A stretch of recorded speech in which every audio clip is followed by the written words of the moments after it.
Rogers. Dion, how you doing, man? It's great seeing you, the art director here for Overwatch. And Dion, tell us a little bit about this map, because we haven't had a chance to see it. Hybrid, it's been a bit since we've had a new one. Tell us a little bit about some things we should be looking out for here.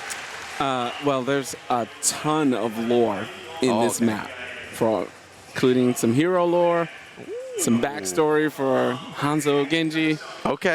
The payload is actually a storage case for the technology that creates Hanzo's dragon and Genji's sword. So I think plans will be able to deep dive a lot of cool details in this map. Yeah, I mean, we were talking as we now go into the dark about how the payload and all these other maps, right? They also have like really interesting things tied to the lore. He was talking about the Hollywood one where you're kind of getting yelled at. So now we can go into game. And we have the crazy raccoon. These are so cute. Dude, you guys are always killing it. I feel like it hits another level every single time. Tell me about like a little bit of like kind of the inception of this map, how it came to be. Yeah, so there's an artist on our team that I mentioned was Andrew. And he really loved this music genre called city pop in Japan. And he kept saying, hey, this music has this awesome vibe, beautiful colors. And so he was showcasing these concepts he was working on and this mood board that he created. And we said, okay, that feels like a unique version of Tokyo that would fit the world of Overwatch.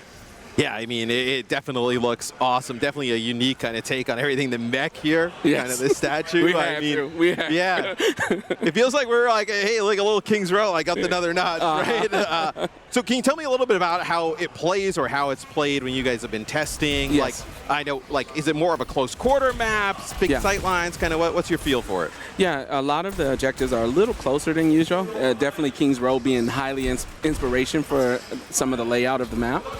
There's a ton of verticality that we usually balance a bit well with this map. So I find that almost every hero has ability to use their powers in a meaningful way on this map. Right, as we kind of get into game here a little bit, as the world starting off pretty good here, as Lethal kind of gets up to the sky with the aid of the Jetpack Cat. And you've been here a little bit, you've been watching some of the games, like Jetpack Cat is kind of taking over here, man. I mean, when you guys were, when that hero, obviously you're kind of seeing it in the playtesting. Right. Like, what was your first reaction seeing Jetpack Cat kind of come to life? Yeah, the whole team was like, are we doing it? We're doing it. But at some point, he became so fun and unique for the game. We knew that we had something special in the hero, so we continued to push forward. And he's also been around for a long time. There's this thumbnail on the napkin that, that's been around for a while, so it was time. It's like deep lore of the Overwatch team IRL kind of showed up in the game. Okay, so Jake, the payload gets taken here. How as Dion was messaging, the objective is really close to the spawn there, which is really interesting compared to other hybrid maps. Jake, what's your thoughts here as we kind of go through this area of the map, just kind of what you're seeing? I mean, this high ground control that you're seeing KSG fight for looks to me to be super important. And I love this train hazard moving through the map. I mean, this is going to be an area you want to fight, but you've got to manage that hazard crowd. Tayo picks up a kill, and you can hear the crowd reacting. Japan wants to see a victory for their hometown squad. And Dion, this has to be a pretty sick moment for you as well, because I can't remember the time, we've done a bunch of these, right, where we review a map, but to do it in the place where the map is set. But that's something pretty kind of special to be able to combine those two. Yeah, it's been pretty awesome. It's something we've been wanting to do for a long time, is launch a map in a way that it syncs up with a lot of cool things, the championship in Tokyo and drop the map. The team worked hard to line the dates together, but we couldn't be more proud of everyone. Yeah, and I mean, just kind of hearing the crowd reaction here when they heard that it was Tokyo and starting to see, obviously it has to be kind of going all the way back to the dev team at home. It's a self-destruct. Ooh, nice hazard wall there by Hawk, being able to block this is. I know, Jake, just kind of, we've been talking a little bit, Japan has really leveled up in terms of their Overwatch skill over the years, specifically this one. It's going to be a test for him this fight, though. Coming back on the retake, end of this checkpoint is always on pretty much every hybrid map in the game. A crucial fight to be able to win, but the Team World getting a lot of space. Nico could be shutting it down, but a Cat Pfizer, one of the most fun combos to execute, shut down by Wida. We've seen a lot of the Jetpack Cat. So is there for the monorail, is it on a timer, or does it kind of, how does that work? Because I'm trying not to die to it. Yeah, it's not quite on a timer, but there's some signals when it will come. I saw it. It lights up red with that ominous color. It's like, get out of here. You are on barrier notice. comes down. Do not stick around for long. But it's interesting because that position looks so powerful. You might want to take some risks, spend some time up there, and then, don't stay too long. Right. That's going to be me getting hit by it. Zoned out in the night, just like, oh, I'm up here, I'm good, and then all of a sudden. And there's some spicy jetpack cat carries into the train as well. Oh, that's like new tech. I believe actually that was the jetpack cat inside of the orbital ray ends up getting taken out as OWCS, the Japan team here, starting to kind of heat up as they control a little bit of this high ground on the defensive side of things. We haven't seen it yet, but talk to us a little bit about the end of the map, right? Because that always has some cool kind of lore and kind of meaning to it. Yeah, I wanted to note that the official name of the map is Neon Junction. Yeah. Yep. And the end of the map takes place in kind of a kabuki theater owned by the Hashimoto clan. Oh, and behind the theater, the first spawn room that the defense spawns in, or the defense spawns, is basically Hashimoto lair. Back there. I mean, that's one of those storylines I think fans have always been really interested in historically in Overwatch, right? Like learning more about the Hashimoto clan. What is this that, Genji Hanzo is such a contested story in their lore. Do we learn more about that from this map? Is that going to be something for fans to really dive deep on? There's a ton in this map. Multiple spawn rooms related to the Hashimoto, where the Hanzo and Genji weapons are created, those type of anima weapons. There's a spawn room dedicated to just that. And like how Jake was kind of talking to you, it got me kind of thinking back to like that cinematic with Hanzo and Genji. It was like the one. I was like, oh my god, this is unbelievable. I was just a kid, so man. I was like chills. Now you're making me and Dion feel old. He was a kid. This is like, I mean, for me, 10 years ago, right? Yeah. This is like a huge part of my life, and to see it kind of come full circle here, really a special thing in Tokyo. Yeah, a lot of love in the map. Yeah, as Hawk will get demec'd here, and really in a rough spot now, Team World. So, man, Hawk has been staggered out on the Diva a few times at this event. As see now, it's probably going to be just one more fight potentially for the Japan team to be able to win. It's looking a little rough for the world here. Japan planting their mark in the sand. You will go no further, and it's been quite a few fights back-to-back for them on the defense. The great thing, Dion gave us a little bit of an update on what happens at the end of the map. We may not see it here with how good Japan has been on defense, as Team World will try and step up, kind of control some of that high ground, as you do have a Kitsune Rush available. The Emre ult here popped by Lethal, so just trying to create some spaces. I'm so glad we got to see it. I was convinced maybe these players wouldn't let it happen. You know what, though? Hey, there's something to being world first, right, Dion? Yes.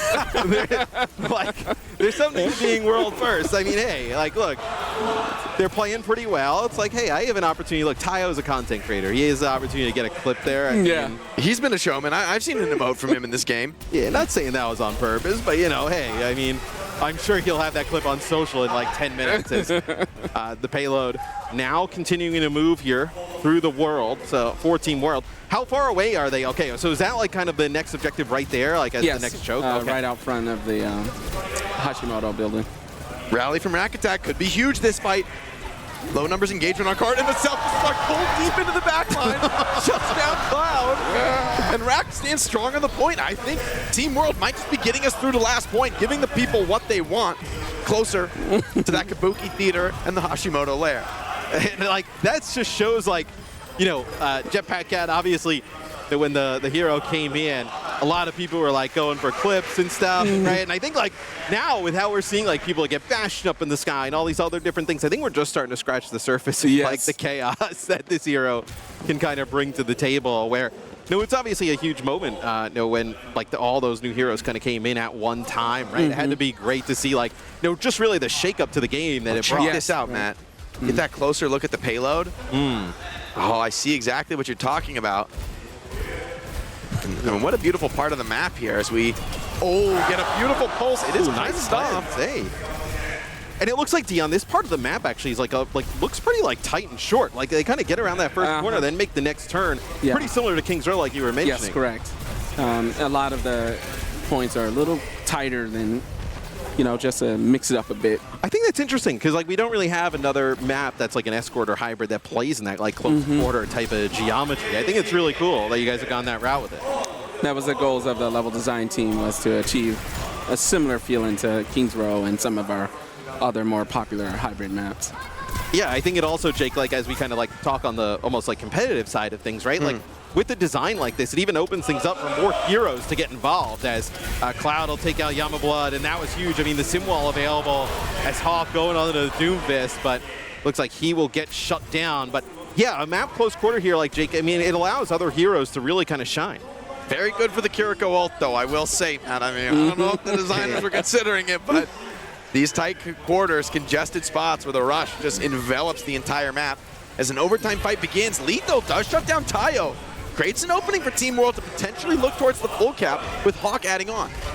Yes, I mean, this looks like Team World. Okay, I was going to say potentially taking it is, you see they've actually kind of gone here for a back cap. Oh, so, wow. What a scene in here. Yeah, I mean, Japan has to get back here towards the payload. I mean, they're in a really weird spot. They have one player coming out of the spawn.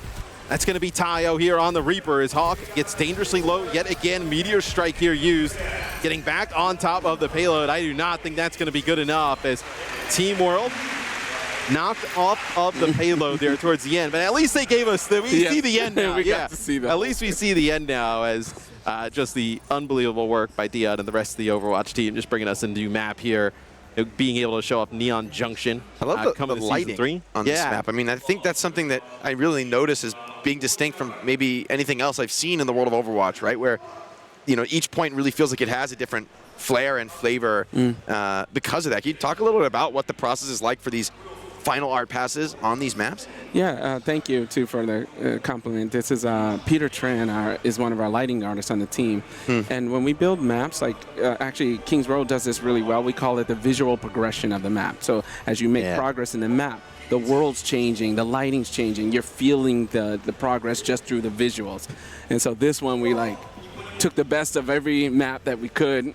Applied it to Tokyo. That is like, you know, it's something that when you're playing the game, you're not really thinking about it. Like the lighting kind of guiding you a little bit through, or just kind of changing the map. But like what you describe is like the feel, where it's like, I think that's something that Overwatch does that like a lot of other games just can't. Like where like when you're playing as like a Winston, you kind of feel like that you kind of feel it. The fantasy is there, right? You can't really explain it. You just kind of like feel it. And I think with the maps, like yeah, you kind of alluded to Kings Row, and then kind of looking at this one, right? Like the progression of like, you know, as you're kind of going to these close quarter areas, and there's like more, you know, darkness or lightness, right? And you're kind of getting closer, and you kind of have the illumination over the point. It really is kind of next level. So I'm curious now we see this from an offensive POV, because we can get a better chance to look at kind of like where the objective is. So you weren't kidding, Dion. I mean, they get right out of the spawn, and they're really close, right around that statue. Yes. Yeah, that is something, Jake, that we don't really have, I think, in other you know, really maps, right? That the fight is this open over the point right away. Closer, yeah. I mean, I do like it because I think some of the weaknesses of other hybrid maps can be really hard to cap first point. You kind of feel like, oh, where's the rest of it? What's the full story here? And I think to maybe give some powerful defender positions deeper into the map, but balance them with better attacker opportunities early, for me, from a competitive perspective, is actually really exciting. I feel like this is a map where, you know, those final clashes in the Kabuki Theater are going to be epic moments when this is played in an esports context. Yeah, and I know potentially a lot of my games end at the statue. How my game's going home. we may not see the theater, so I'd love to see it here. But it looks like Team World at least gets a hold here on defense right away. As I mean, we have seen in this show match and at this event a lot of Mizuki. So I know Mizuki really kind of starting to show up in the meta a little bit. He's one of my favorites. Yeah, I mean, just kind of the whole idea with like, you know, being able to kind of heal multiple targets, like the hat, like the teleport. I mean, just a really awesome design. That's going to be a nano here on a KSG up towards that high ground.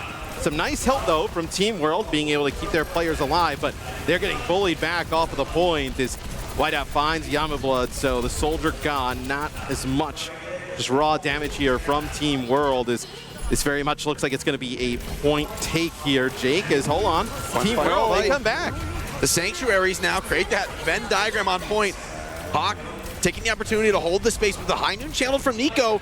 This one looks tough for Team World. Hawk evades, but not long enough. Has to self-destruct to get back into the suit, but still a fight to be had. Oh, the back stomp from Hawk. And Lethal opens with the living weapon. That is brutal there.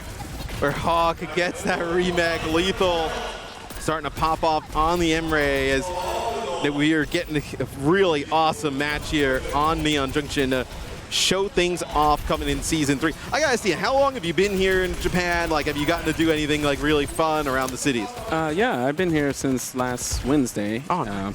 And I've done a lot of shopping. Oh, yeah. Vintage watch shopping, like Seiko's. And, Yeah.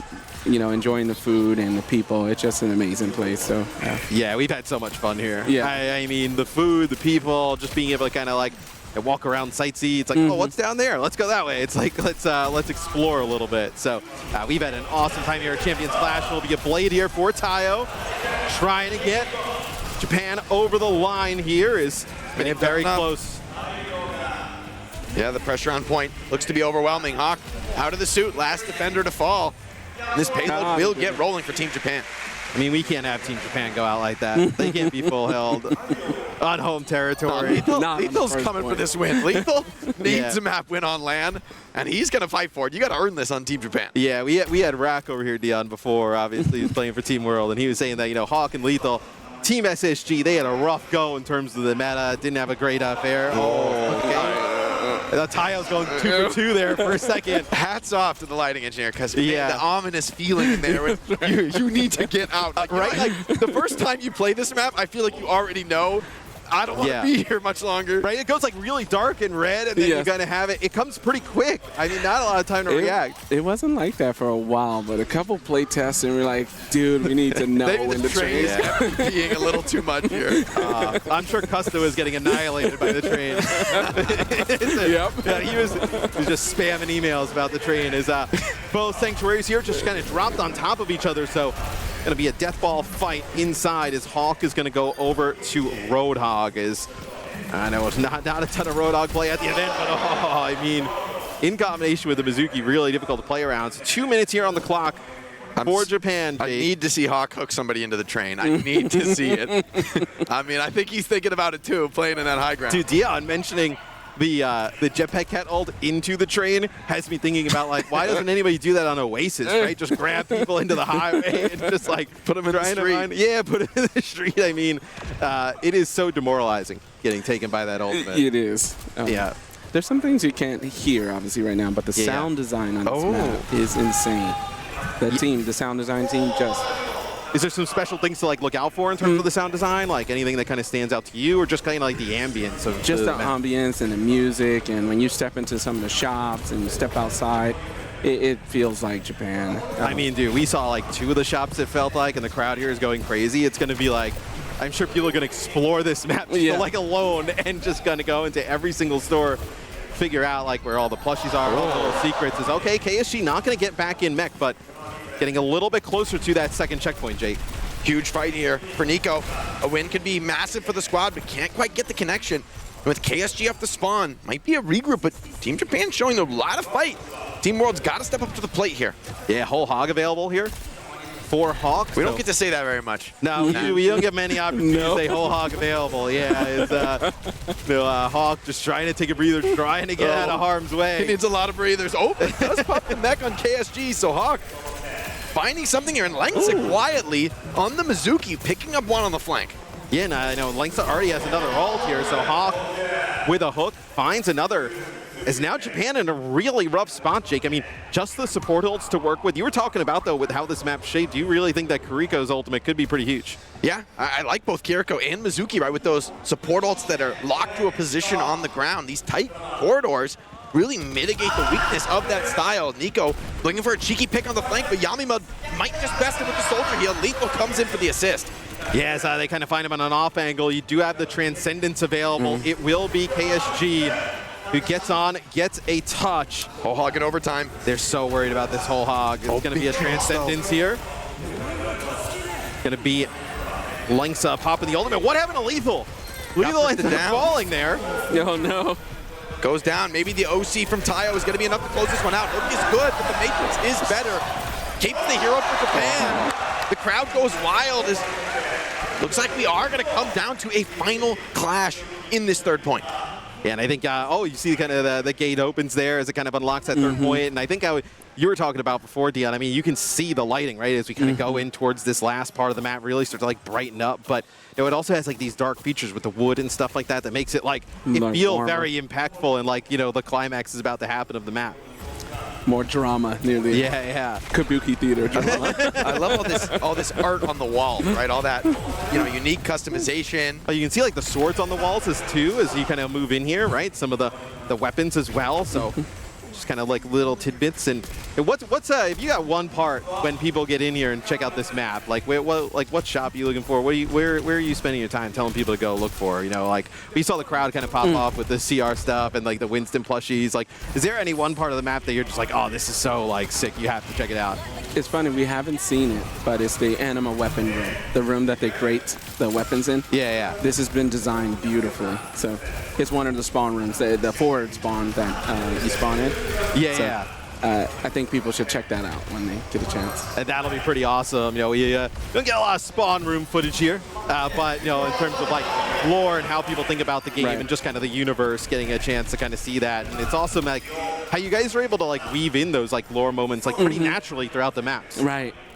This one very carefully. There's a lot of, I can't spoil it, but even this layer behind, there's a huge significance to it that will be revealed soon. In time. As Japan getting very close here to finishing the deal off. Not able to use that whole hop. Eco comes up with another. And it's a nail biter for Team Japan. Getting the finish, closing this one out. Team World sent packing, but they made him work for it, Matt. Look, that's awesome. I love all the players on Team World. It would have felt a little odd for Japan not to pull it out in the end. I mean, come on. We got to get the map win. But no, that's an awesome look, though, at Neon Junction. I mean, I love like hybrid is like one of the, like the original game modes. It just kind of like feels right. You get a little bit of like everything, right? The control point, but then also the payload kind of coming in on through as Cargo shows some love here towards the end. Just seeing like also like how you guys are looking at each map now differently, right? And kind of creating different play styles by like a little bit more close quarter while also keeping all the awesome like art and style. It's really awesome to see, man. Thank you. Yeah, going forward, we're trying to inject a lot of lore, a lot of narrative, a lot of cool design, just keeping the maps fun and Overwatch moving. And the community has had so much passion. I mean, it's one of those things where you already know within 10 minutes of this map actually hitting the servers, people getting the chance. People are going to have found every little nook and cranny. So I like, these little teasers. It's an opportunity to see, some of the big things on the map. 10 minutes, bro. To your point, people need to dive in and find all those little details to learn more about this world. In 15 minutes.